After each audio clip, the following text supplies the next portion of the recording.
Hello everyone, welcome back to MKTG 685, Machine Learning in Marketing. In this module, we move from classical sparse text representations like bag of words and TF-IDF to dense semantic representations called embeddings. If you have ever felt that TF-IDF is powerful but sometimes misses the point when two texts use different words to express the same idea, this notebook is designed to make that gap concrete and then show you practical solutions. Here is the core promise of today's notebook.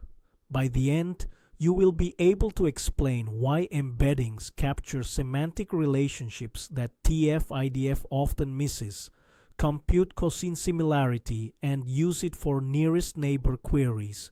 Use pre-trained word vectors for quick word similarity sanity checks. Build simple document embeddings by pooling word vectors for semantic retrieval. And then create sentence or document embeddings with a transformer model and compare them against a TF-IDF baseline. We also close with visualization using PCA and optionally UMAP to develop intuition about what neighborhoods look like in embedding space. Our workflow is intentionally practical. We start with reproducible setup so you can rerun the notebook and get consistent behavior. Then we recap a leakage-safe TF-IDF baseline with logistic regression and standard evaluation metrics like ROC, AUC, and F1. So we have a clear reference point. After that, we build intuition for cosine similarity because cosine similarity is the main similarity score we will use throughout the embedding sections. Next, we explore pre-trained word embeddings and look at nearest neighbors and pairwise similarities. Then we train a small word 2-vec model on review text to see domain effects, meaning how the embedding neighborhood can shift when the training corpus changes. We then move from word-level vectors to document-level vectors using pooling, and we run a small semantic retrieval demo where we retrieve similar reviews based on meaning, not keyword overlap.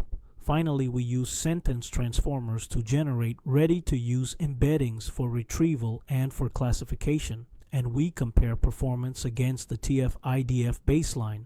We finish with embedding visualization, and we save compact outputs that we can reuse in later modules. As you watch me run each cell, focus on one guiding question. What changes when we switch the representation from sparse TF-IDF vectors to dense embeddings? And how does that representation change what we can do in marketing analytics, including semantic search for customer feedback, brand associations, and positioning in a meaning space? Before we begin, I recommend adjusting your Colab runtime settings. In the runtime menu, open Change Runtime Type, and if you can, switch the hardware accelerator from CPU to a GPU. If you are on Colab Pro, you may have access to higher-end options, including an A100, like the one I am using in this session. A GPU is not strictly required for the early cells, but it becomes extremely valuable once we start generating transformer-based embeddings and running larger batch computations.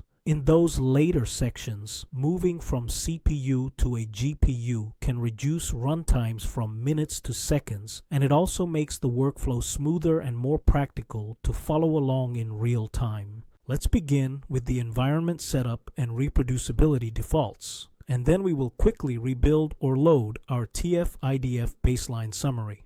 In this first cell, we set up the notebook environment and a few reproducibility defaults. First, we import the core libraries we will use throughout the notebook, including NumPy and Pandas for data handling and TQDM for progress bars.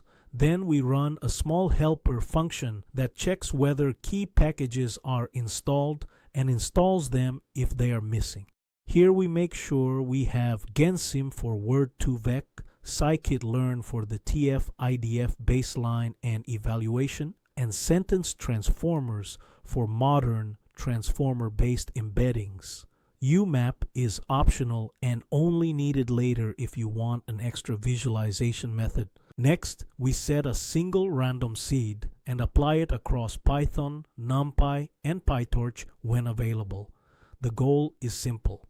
If you rerun the notebook later, you should get the same splits, the same training behavior, and very similar outputs. We also detect whether a GPU is available. If it is, we use CUDA, and if not, we fall back to CPU. Finally, we apply a few quality of life settings for cleaner output, and we create an outputs folder where we can save files from later steps. Once you run this cell, you should see a short summary printed out, including your Python and library versions, whether you are on CPU or GPU, and the output directory path. In the previous notebook, we built leakage-safe classical NLP baselines using an scikit-learn pipeline, specifically count vectorizer plus logistic regression and TF-IDF vectorizer plus logistic regression. We evaluated the models using ROC AUC, which measures ranking quality across decision thresholds, and F1 score, which measures classification quality at a fixed threshold. In this notebook, we will reuse the same train and test sampling logic and treat the TF-IDF results as our reference point. The reason is simple. Once we start using embeddings, we want the evaluation to be apples to apples. We keep the dataset, the split logic,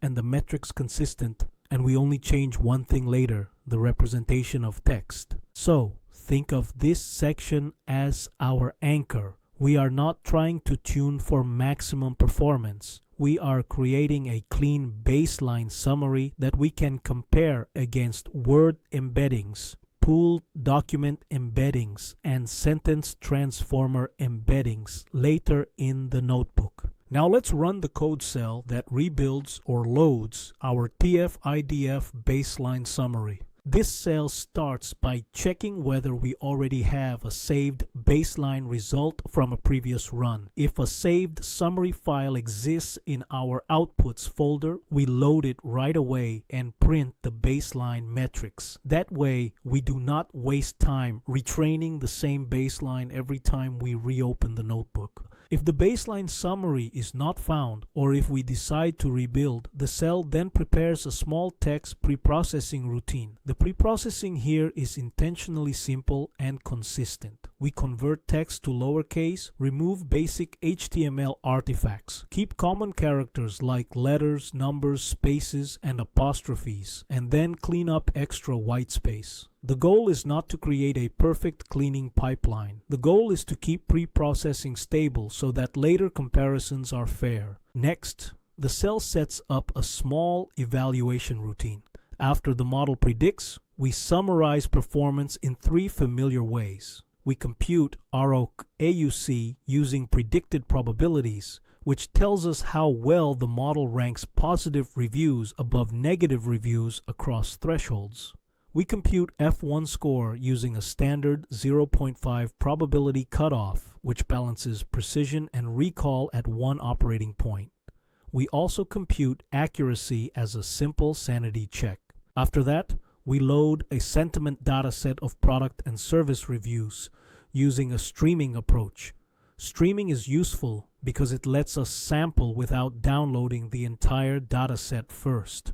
We then shuffle the stream with a fixed random seed to keep the sample reproducible, and we take a fixed number of examples for training and for testing. While the rows are being pulled and processed, you should see a progress bar, which helps confirm that the notebook is actively working and approximately how far along it is. Once the sample is collected, we convert it into a table format, and we separate it into two parts. One part is the review text, which is the input. The other part is the sentiment label, which is the target we want to predict. Then we apply the same basic cleaning step to the text so the downstream model sees consistent input. Now we build two classical baselines. The first baseline represents each document using simple word counts. The second baseline represents each document using TF-IDF weights.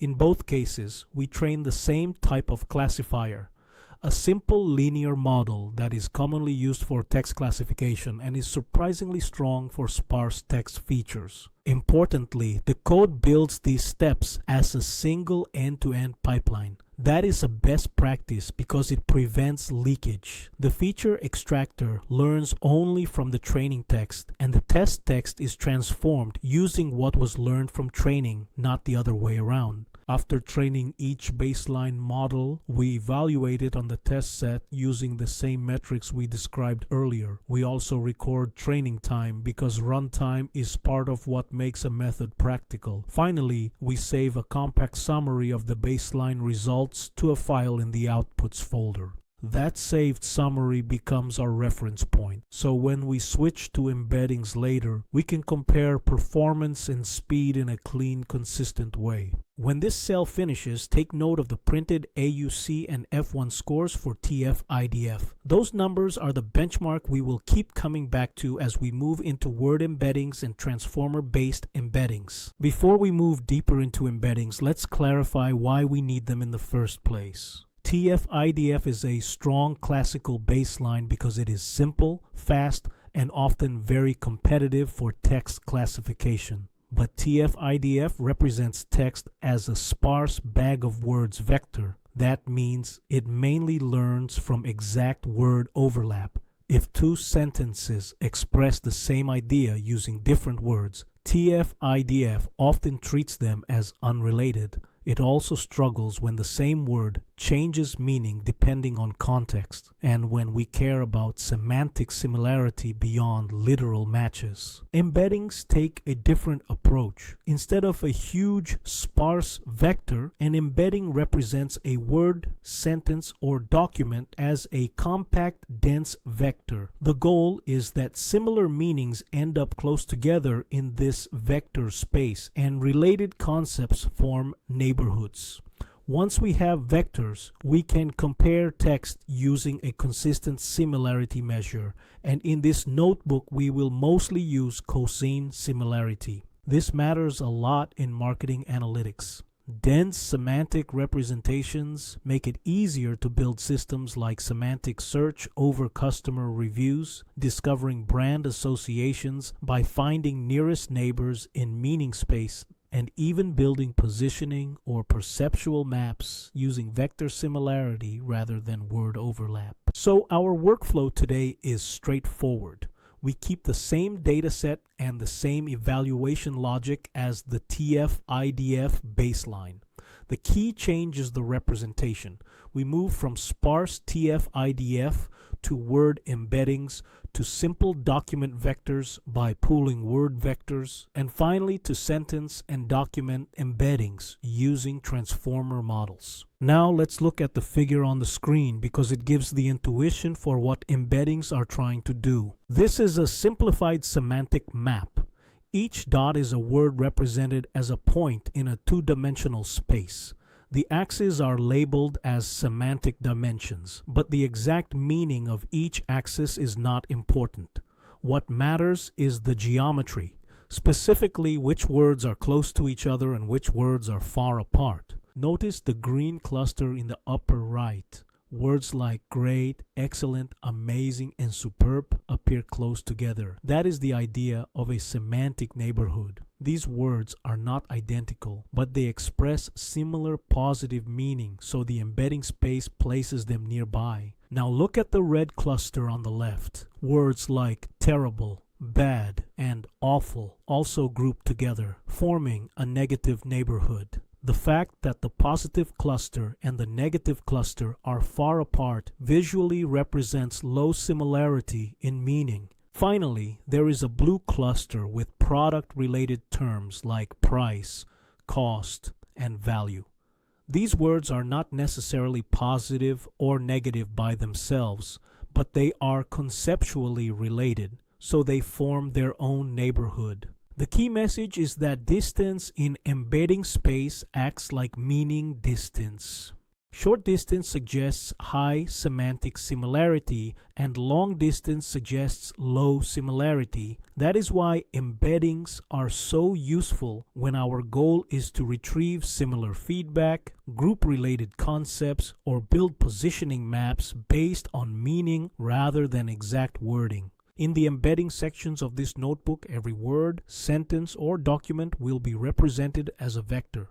Once we do that, we need one consistent way to quantify how similar two vectors are. In this notebook, we use cosine similarity. Conceptually, cosine similarity measures the cosine of the angle between two vectors. If two vectors point in almost the same direction, the angle is small and the cosine similarity is close to 1. If they are at a right angle, the cosine similarity is close to 0, meaning they are unrelated in this space. If they point in opposite directions, cosine similarity approaches -1. The key reason cosine similarity is popular for embeddings is that it focuses on direction, not raw length. In many embedding spaces, direction tends to capture meaning, while vector length can be influenced by frequency, scaling, or model-specific effects. First, look at the image with the flashlights. It is a metaphor for direction. On the left, both flashlights are pointing toward the same concept, value. Because the direction is aligned, the similarity is high. On the right, one flashlight points toward price and the other points toward quality. Those are different directions, so similarity is low. The takeaway is simple. In cosine similarity, alignment of direction matters more than intensity. Now, look at the cosine similarity plot. You can see a reference vector in blue. A second vector in green is pointing in the same direction but is longer. Even though its magnitude is larger, cosine similarity is still 1 because the angle is 0. You also see a red vector that is orthogonal to the reference vector, forming a 90-degree angle. That produces a cosine similarity close to 0. This plot reinforces the main message. Cosine similarity is about direction and it largely ignores vector length. Now let's walk through the code cell. We start by importing a few standard tools, numerical arrays, tables, and a progress bar utility. Then we define a small function that calculates cosine similarity between two vectors. Internally, it converts the inputs to numeric arrays, computes the dot product, and divides by the product of the two vector lengths. It also includes a safety check. If one of the vectors has 0 length, the similarity is undefined, so the function returns a missing value. Next comes part A, which is pure geometry intuition with tiny vectors. We define 4 simple vectors. Vector B is just a scaled version of vector A, so it points in the same direction. Vector C points in the opposite direction of vector A. Vector D points in a different direction. We then compute for each pair the dot product, the length of each vector, and the cosine similarity. The displayed table makes the pattern obvious. Same direction gives a cosine similarity of 1, opposite direction gives -1, and a perpendicular relationship gives a cosine similarity near 0. Right after the table, the cell prints a short summary of this intuition. Then part B confirms the scale doesn't matter idea. We multiply vector A by 10 to make it longer, and we compute cosine similarity again. You should see a value extremely close to 1. If it prints something like 0.9999999, that is normal floating point rounding, and conceptually it is 1. Finally, part C shows how we use cosine similarity for nearest neighbor retrieval, which is exactly what we will do later with real embeddings. We create a small toy embedding table with a handful of marketing relevant words, each mapped to a small 3-dimensional vector.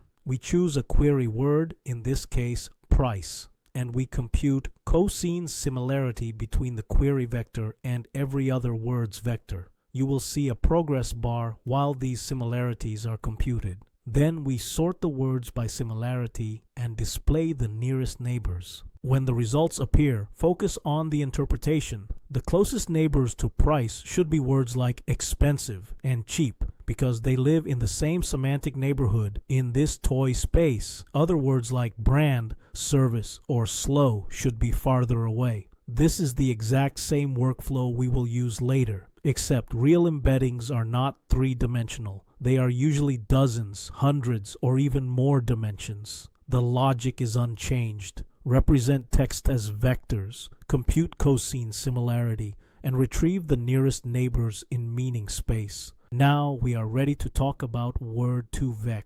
Word2Vec is one of the most influential ideas in NLP because it introduced a practical way to learn word embeddings from large text corpora. The core principle is simple.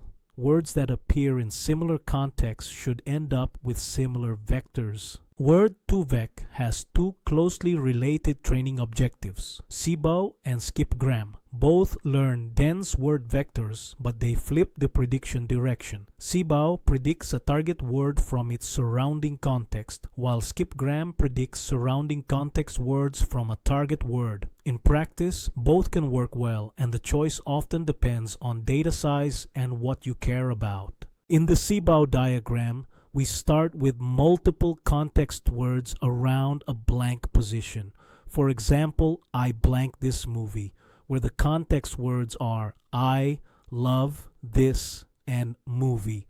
CBOW combines the context and tries to predict the missing center word. Because CBOW aggregates information from several context words, it tends to be faster and can work well when you have a lot of common words and you want stable estimates. In the skipgram diagram, we reverse the direction. We start with the center word, for example, love, and the model tries to predict the surrounding words that appear near it, such as I, this, and movie. Skipgram generates multiple training pairs from one center word. This often helps it learn better representations for rarer words because it focuses on predicting context from the word itself. So the one-sentence summary is, CBOW is context to word, skipgram is word to context. Both are trained from raw text without labels, and both learn embeddings where semantic similarity shows up as geometric closeness. In this notebook, we use Word2Vec mainly for intuition. We will train a small model on our review text and then inspect nearest neighbors. The key thing to watch is how the neighborhood structure reflects meaning and how it can become domain-specific.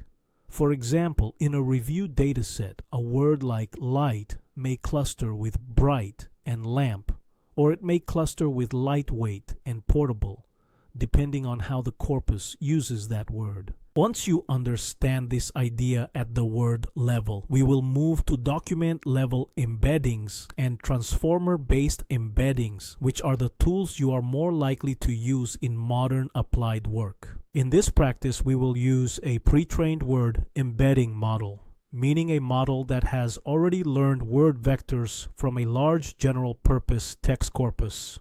This is a quick way to see semantic structure immediately without training anything from scratch. We will do 3 simple checks. First, we will check vocabulary coverage because some tokens may not exist in the model. Those missing tokens are called out of vocabulary or OOV. Second, we will inspect nearest neighbors for a few marketing relevant words such as service, price, and quality. Nearest neighbors are the quickest way to see what a meaning neighborhood looks like in an embedding space. Third, we will compute pairwise cosine similarity for a few word pairs to build intuition for what a high score versus a low score looks like. The goal here is not to build a predictive model yet. The goal is to develop intuition for what pre-trained embeddings know, what they do not know, and how to interpret similarity scores. Now let's walk through the code cell. First, the cell loads a lightweight pre-trained embedding set. This choice is intentional for Colab stability. Smaller models download faster and use less memory. If this is your first run, Colab will download the vectors and cache them. If you rerun later, it should load from the cache much faster. Next, there is a simple fallback behavior. If the selected model fails to load for any reason, the code automatically switches to an even smaller pre-trained model so we can still proceed with the practice. Once the vectors are loaded, the cell prints two basic facts: how many words are in the vocabulary and the dimensionality of each word vector. The dimensionality is the size of the dense vector representation for each word. After that, the cell defines three small helper behaviors. One checks whether a word exists in the vocabulary. Another returns the closest words, meaning the nearest neighbors under cosine similarity. The third computes cosine similarity for a pair of words. You do not need to memorize how these helpers are implemented.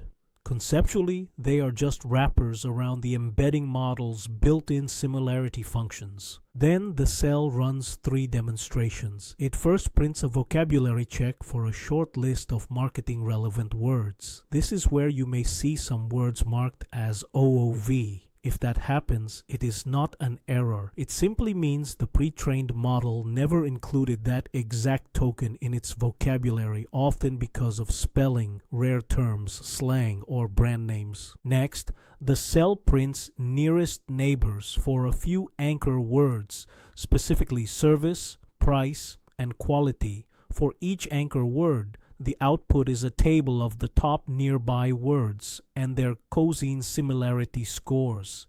These neighbor lists are the main intuition building output in this practice. Finally, the cell prints a small table of pairwise similarities for word pairs like price with cheap, price with expensive, service with friendly, quality with excellent, and refund with return.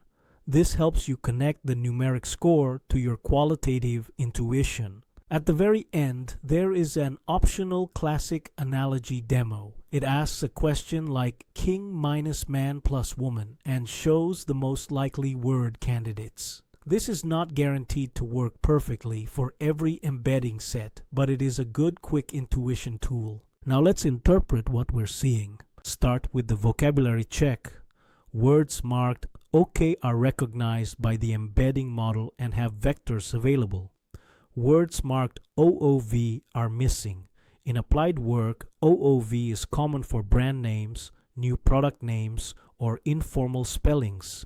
When that happens, you either normalize the token, map it to something known, or switch to a model that can handle subwords or characters, which is one reason transformer models are so practical later. Next, look at the nearest neighbor tables. For a word like service, the neighbors often include words related to customer experience, help, support, or staff. For price, the neighbors often relate to cost, pricing, rates, or affordability. For quality, the neighbors often relate to standards, performance, or excellence. The exact list can vary by embedding set, but the pattern you should notice is that neighbors reflect semantic association, not sentiment. For example, cheap and expensive can both be close to price because both are strongly related to the concept of pricing, even though one sounds positive and the other sounds negative. Now look at the pairwise similarity table.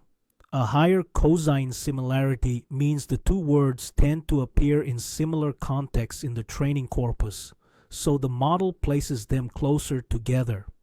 A lower similarity means their contexts are less aligned. Again, similarity here is about relatedness and shared context, not necessarily about having the same sentiment. Finally, if the analogy demo runs successfully, you will see a ranked list of candidate words with similarity scores. If the top candidate is something like queen, that is a classic illustration of how geometric relationships can encode certain semantic patterns. If the results look odd, that is also informative. It reminds us that pre-trained embeddings reflect their training data, and not every semantic relationship is represented cleanly. With that intuition in place, we are ready to move to the next practice, where we train Word2Vec directly on our review corpus and observe how the neighborhoods shift when the domain changes. In the previous practice, we used pre-trained word embeddings that were learned from large general-purpose text sources. Those vectors capture general language patterns well, but they may not fully reflect the way words are used in a specific domain. In this section, we train a small Word2Vec model directly on our review text. The purpose is to observe domain effects.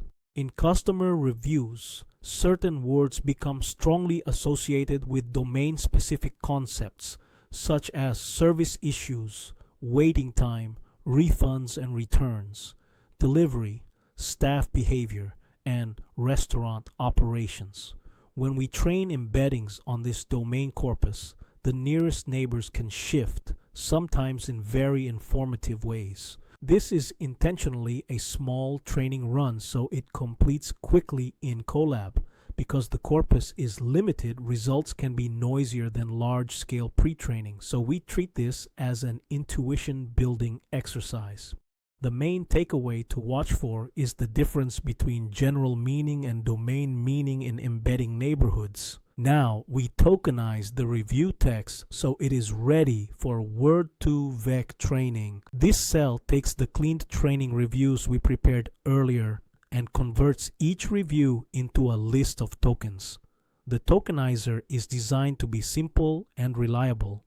It lowercases text, removes punctuation, and keeps reasonable token lengths, which helps avoid extreme noise. For speed and reproducibility, we also kept the number of documents used for Word2Vec training. That keeps runtime stable in Colab and ensures that reruns behave consistently.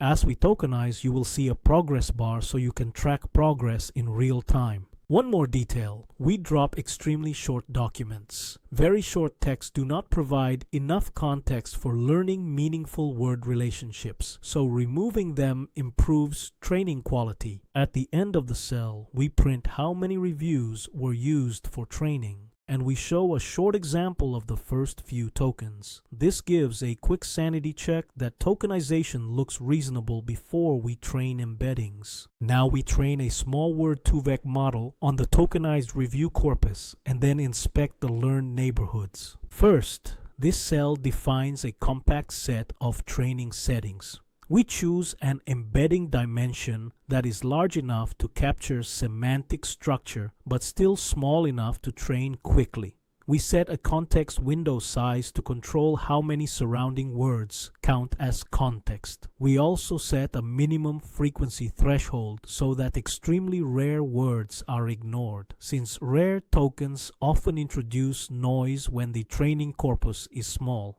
We train using the skipgram objective in this run. Skipgram often does a better job learning representations for less frequent words, which can be helpful in a smaller dataset. We also use negative sampling, which is a standard efficiency technique that helps the model learn by contrasting true context pairs with randomly sampled non-context pairs. To keep training reproducible, we set a fixed random seed. We also use a single worker thread, which is slower than multi-thread training, but it is more stable and makes results more consistent across runs. During training, you should see an epoch progress bar. Think of an epoch as one full pass over the training corpus. When the bar reaches the end, training is complete. After training, the cell prints a few summary details, including vocabulary size and embedding dimension. Then we do the most important part for intuition, nearest neighbor exploration inside the domain-trained model. We print neighbor lists for a few words that are common in reviews, such as service, refund, and wait. These tables show which words ended up closest in the learned space, and the similarity scores quantify that closeness. Next, for comparison, we also display nearest neighbors from the pre-trained model for the same words, if the pre-trained model is available. This side-by-side comparison is where domain effects become very visible. Finally, we compute a few pairwise similarity scores inside the domain-trained model. This gives a numeric sense of how strongly related certain pairs are. For example, price-related pairs, refund-related pairs, and service-related pairs. Now let's interpret the results. First, look at the training output. If you see an epoch progress bar reaching the final epoch, that confirms the model completed training. Then check the printed vocabulary size. In a small domain corpus, the vocabulary is much smaller than in a massive pre-trained model because we filter rare words and only learn vectors for words that appear often enough in our reviews. Next, focus on the nearest neighbors from the domain-trained model. For a word like service, in a review corpus, neighbors often shift toward operational and experience-related terms. You may see words connected to staff behavior, attentiveness, restaurant roles, or customer experience language. This is a strong example of domain meaning. The model learns service as it is used in reviews, not as a general dictionary concept. For a word like refund, a domain-trained model often places it near words related to returns, exchanges, credits, policies, and customer complaints. This reflects the real co-occurrence patterns in review writing. Refund discussions tend to appear with policy language and outcomes. For a word like wait, neighbors often reflect time and delay concepts.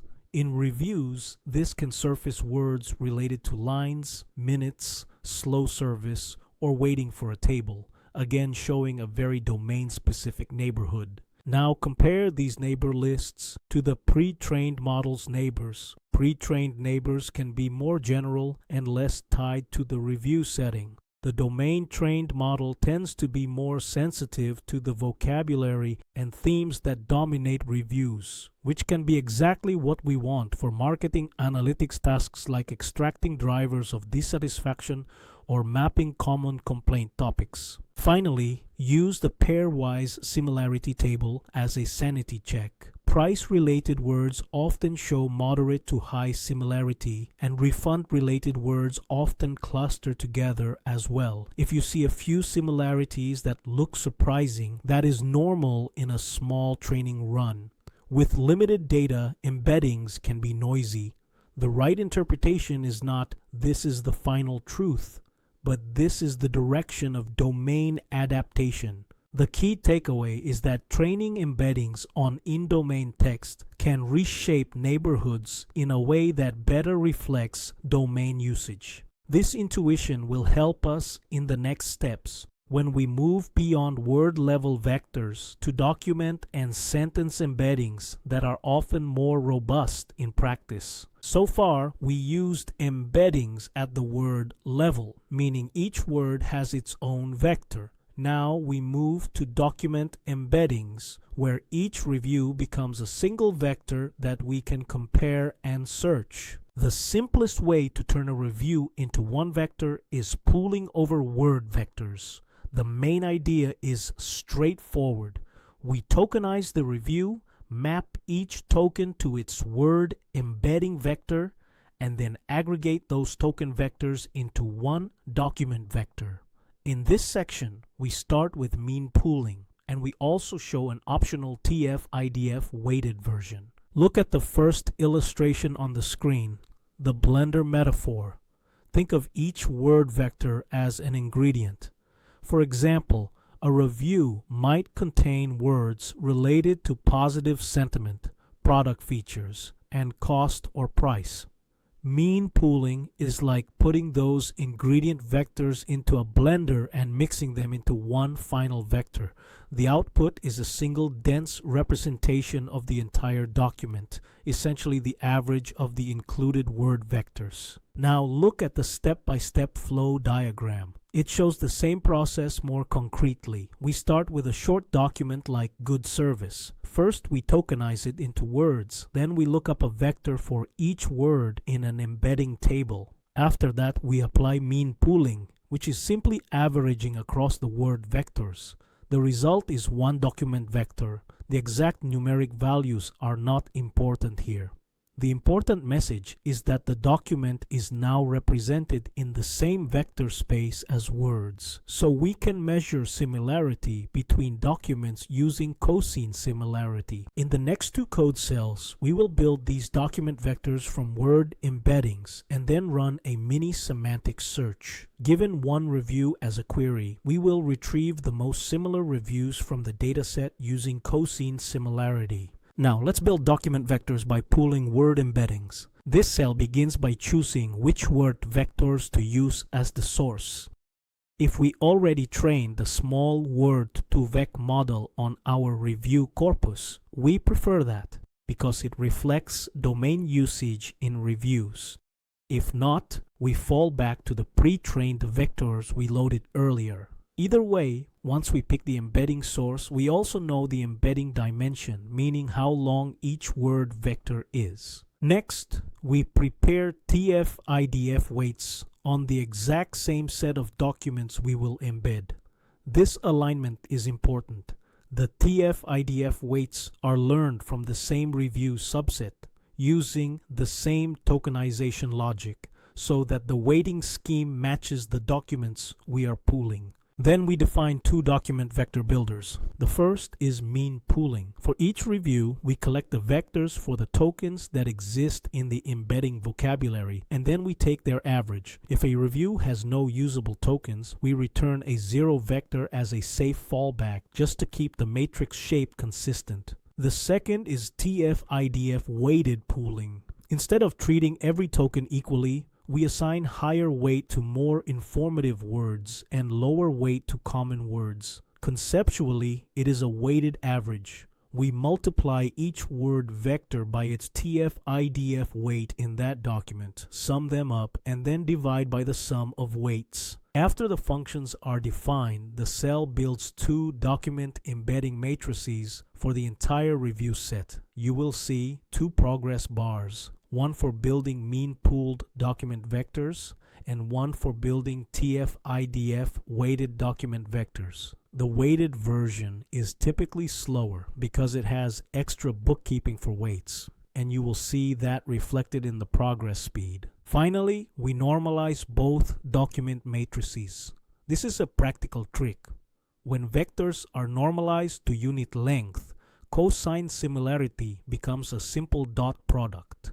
That makes retrieval fast and clean. When this cell finishes, you should see a short confirmation that both document embedding matrices are ready along with their shapes. Now we run a mini semantic retrieval demo to find similar reviews. This cell treats one review as a query and retrieves the top matching reviews based on cosine similarity. Because we already normalized the document vectors, the similarity calculation is simple. For the query review, we compute dot products between its vector and every other document vector. Those dot products are cosine similarities. We also explicitly exclude the query document itself, so it does not appear as the top result. Next, the cell retrieves the top k most similar reviews and returns both the indices and the similarity scores. Then we display the results twice, once using mean pooling and once using TF-IDF weighted pooling. For each method, we show a small ranking table with similarity scores.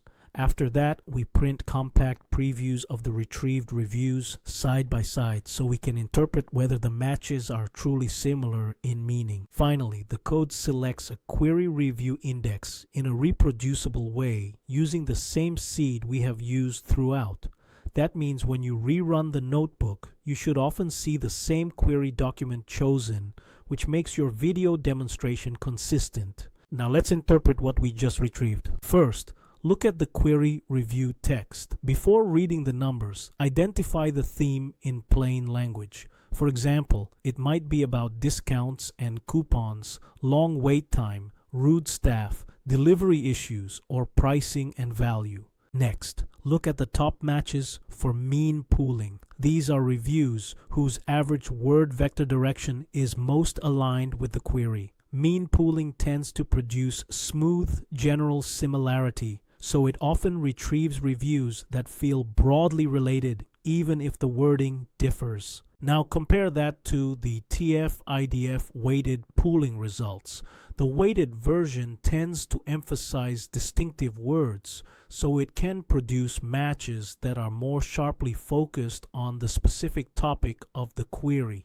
In practice, you may see that the TF-IDF weighted results pick up more precise topical similarity, while mean pooling can be slightly more generic. Also pay attention to the cosine similarity values. In many runs, these scores can look quite high, often in the 0.9 range, because the vectors are normalized and the embedding space can be tight for in-domain reviews.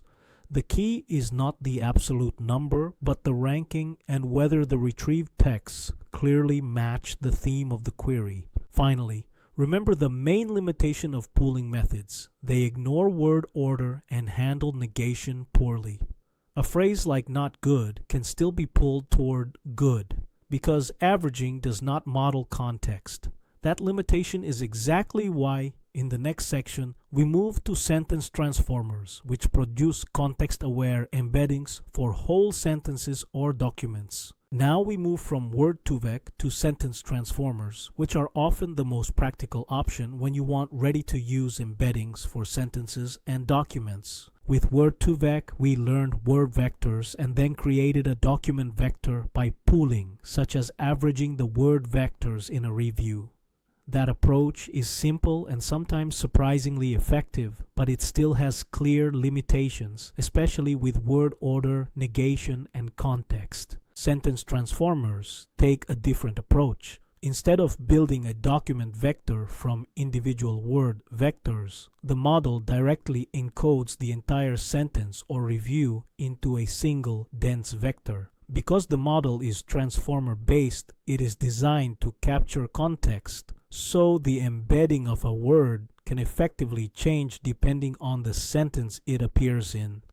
That is exactly what we want for semantic similarity and downstream tasks. In this section, we keep the workflow practical. First, we will encode a few thousand reviews into embeddings, and you will see a progress bar while we do it. Then, we will run a mini semantic retrieval demo. We will type one query sentence and retrieve the most similar reviews using cosine similarity. Second, we will reuse these embeddings as features for a logistic regression classifier, and we will compare AUC, F1, and accuracy against our TF-IDF baseline using the same evaluation logic. This is also a clean bridge to our next module on transformer-based models in general. Now let's run the first code cell for sentence transformers, which builds embeddings and demonstrates semantic retrieval. At the top, we import the basic tools we need: arrays and tables, a progress bar utility, and a normalization helper. We then import a sentence transformer model. In this notebook, we use a stable, widely used default model, and we also choose a reasonable batch size so encoding runs efficiently in Colab. Next, we select a pool of reviews for retrieval. For speed, we intentionally limit the retrieval pool to a few thousand reviews. This is enough to see meaningful behavior while keeping runtime manageable for a live demonstration. Then we load the sentence transformer model on the current device. If you are on a GPU runtime, you should see it load on CUDA, and that will significantly speed up encoding. After that, the cell defines a small helper that encodes text in batches while showing a progress bar. This is important for two reasons. It makes long runs feel transparent, and it prevents memory issues by not trying to encode everything at once. Now we encode the retrieval review set. You should see the progress bar move in steps as batches are processed. When encoding finishes, we normalize the embeddings. This step matters because after normalization, cosine similarity becomes a simple dot product. That means retrieval is fast and numerically stable. Next, we define a query sentence. In this demo, the query is a short negative experience statement about slow service and rude staff. We encode this query sentence into a vector, normalize it, and then compute cosine similarity between the query vector and every review vector in the retrieval pool. The code then sorts similarities in descending order, selects the top results, and displays a compact table. On your screen, you will see the query printed first, and then a table with the rank, the index of the matched review, the cosine similarity score, and a short preview of the matched review text. Now let's interpret the retrieval results. Start with the query sentence. The theme is clear: slow service and rude staff. The top retrieved reviews should describe closely related experiences, even if they use different wording. For example, you might see phrases about wait staff, long waiting time, slow response, poor service, or staff attitude.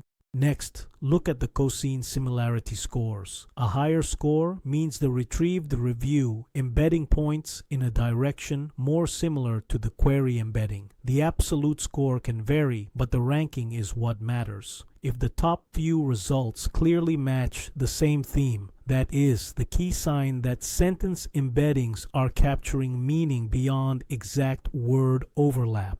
Also notice that this retrieval is not driven by a keyword match rule. Even if a retrieved review does not contain the exact word rude, it can still rank highly if its overall meaning is aligned with the query, such as describing disrespectful staff or poor treatment. This is the core practical benefit of sentence transformers. Semantic search that feels closer to how humans match meaning. Now we move to the second code cell, where we use sentence embeddings as features for a classifier and compare performance against the TF-IDF baseline. First, the cell sets up an evaluation helper that takes predicted probabilities and computes AUC, F1, and accuracy. This keeps our evaluation consistent with earlier sections.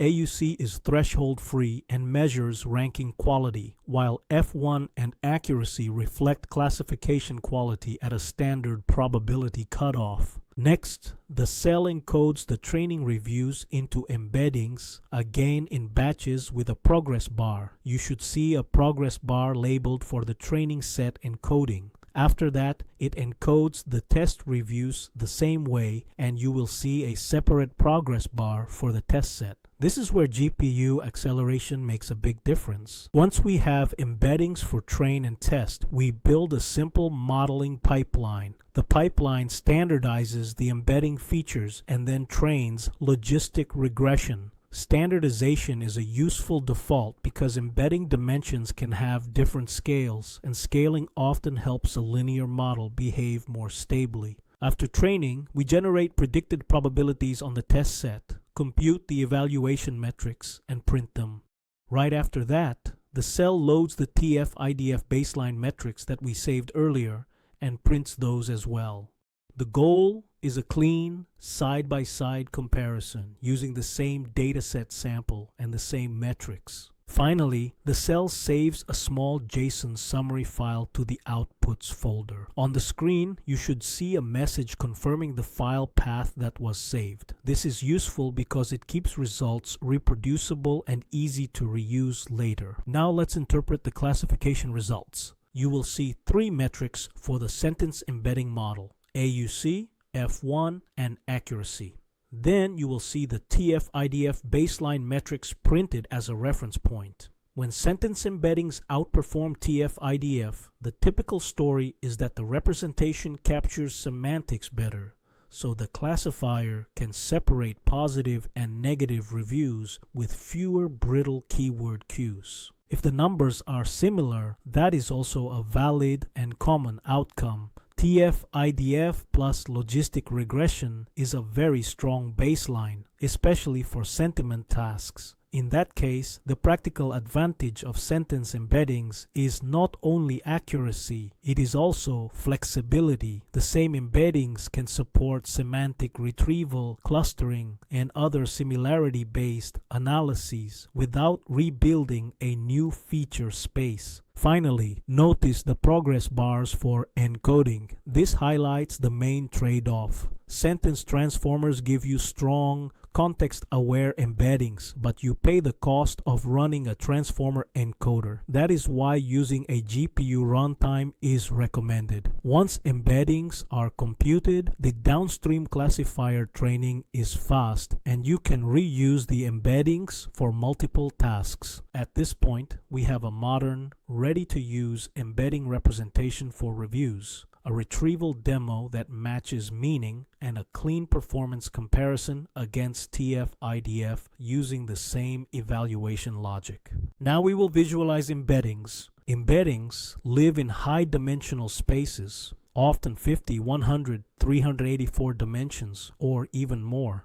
Because we cannot directly see high-dimensional geometry, we use dimensionality reduction to project embeddings into 2 dimensions so we can inspect them visually. A critical caution comes first. These plots are intuition tools, not interpretation tools. The axes you will see, such as PC1 and PC2 in PCA, are not meaningful constructs by themselves. We should not interpret high PC1 as a real psychological dimension. Instead, we focus on neighborhoods and relative distances. Are items that feel semantically similar close to each other, and do we see any partial separation when we color points by sentiment label? We will use 2 methods. First is PCA, Principal Component Analysis. PCA is a linear method that finds directions capturing the largest variance in the data. It is fast, stable, and a good first choice for embedding visualization. In a 2D PCA plot, each point is one text item, for example a review, and proximity suggests similarity in the original embedding space. Second is UMAP, Uniform Manifold Approximation and Projection. UMAP is a non-linear method designed to preserve local neighborhood structure. It often reveals tighter clusters than PCA, but it can be sensitive to hyperparameters such as the number of neighbors and the minimum distance, and it can vary with random seeds.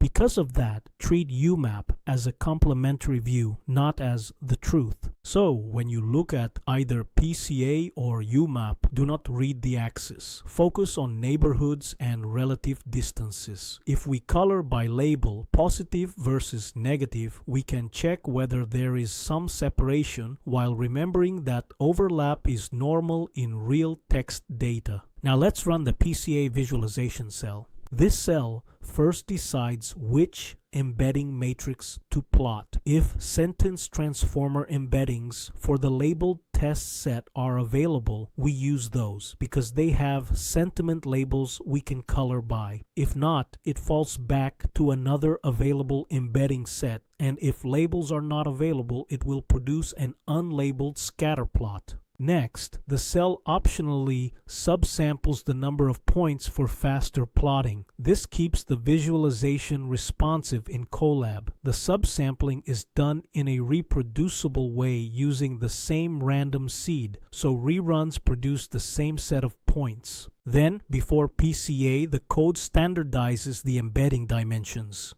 This is a practical visualization step. Standardization often helps PCA behave more sensibly because different dimensions can have different scales. Now PCA is fit with 2 components and the embeddings are projected into a 2D coordinate system. The cell prints 3 things: the embedding source, how many points are plotted, and the explained variance ratio for the first 2 principal components. You will usually see that these ratios are not large, and that is normal. We are compressing a high-dimensional space down to only 2 dimensions. Finally, the cell produces a scatter plot with PC1 on the x-axis and PC2 on the y-axis. If sentiment labels are available, points are colored by label, and you will see a color bar indicating which color corresponds to negative and which corresponds to positive. Now let's interpret the PCA plot safely. First, ignore the meaning of the axes. The axes are just the first two PCA directions, not interpretable constructs. Second, look for neighborhoods. If you notice small groups of points that are close together, that suggests those reviews have similar embeddings and likely similar meaning in the original space. Third, look at the label coloring.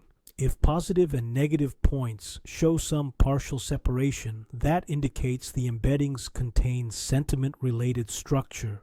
At the same time, expect overlap. Reviews can be mixed in tone, and the language of sentiment is not perfectly separable. Finally, remember that PCA is linear and it emphasizes global variance. It can miss local neighborhood structure. That is exactly why we may want a complementary nonlinear view using UMAP. Now we will visualize the same embeddings with UMAP. This cell first installs the UMAP package if it is not already available in the runtime. Then it initializes a UMAP reducer with two output dimensions and a fixed random seed for reproducibility. Next, it fits UMAP on the same standardized embedding subset and transforms it into two-dimensional coordinates. Then it plots a scatter plot with UMAP 1 and UMAP 2 as the axes. If labels are available, it colors points by the sentiment label in the same way as the PCA plot. A key point is that UMAP is more sensitive than PCA. If you change parameters like the neighborhood size or minimum distance, the visual layout can change. So we use UMAP to see local neighborhood structure more clearly, not to claim a single definitive map. Now let's interpret the UMAP plot. Compared to PCA, UMAP often produces tighter clusters or more visibly separated regions because it focuses on preserving local neighborhoods. If you see clusters, interpret them as groups of reviews that are locally similar in embedding space. If the plot is colored by sentiment, check whether one region is more positive heavy and another is more negative heavy. Again, overlap is normal, but a visible gradient or partial separation is evidence that the embedding space captures sentiment structure. Finally, treat this as a complementary view. If PCA and UMAP both suggest similar neighborhoods or similar partial separation patterns, that strengthens the intuition. If they differ, that is not an error. It is a reminder that 2D projections compress information and can emphasize different aspects of the geometry. Now let's translate embeddings into marketing use cases. Once reviews are represented as dense vectors, we can do much more than classification. We can run semantic search to find reviews that match a customer issue even when wording differs, which is useful for customer support and VOC dashboards. We can cluster reviews to discover themes and then label clusters as pain points or value drivers. We can also build brand or product perceptual maps by embedding text descriptions and comparing distances, which helps quantify positioning using meaning rather than keywords. The main message is that embeddings turn text into a reusable feature space. The same vectors can power retrieval, clustering, mapping, and prediction with one consistent representation. Before we close, a few cautions. First, embeddings reflect their training data. Pre-trained models can encode bias, and domain-trained models can overfit to the language patterns of a specific corpus. Second, similarity is not the same as sentiment. Two words can be close because they share context, even if one is positive and the other is negative, like cheap, and expensive around price. Third, simple pooling methods ignore word order and handle negation poorly, which is why sentence transformers are often more reliable. Finally, 2D visualization is only for intuition. The plotted axes are not meaningful constructs, and different projection methods can show different layouts. So, use embeddings as a powerful tool, but validate results with task-based evaluation and human checks. To wrap up, we save a few outputs so the next module can start quickly without recomputing everything. We save the baseline summary, so we can always compare new methods against TF-IDF. We save the sentence transformer embeddings, or at least the settings needed to reproduce them, because embedding computation is the most time-consuming step. And we save small helper artifacts like example queries, retrieval results, or metadata tables, so the next notebook can focus on modeling rather than setup. This final code cell is simply an export step. It writes the key results and any reusable artifacts to the outputs folder, so we can load them directly in the next module and keep the workflow reproducible and efficient. That's it for this notebook. Thanks for watching, and I'll see you in the next module.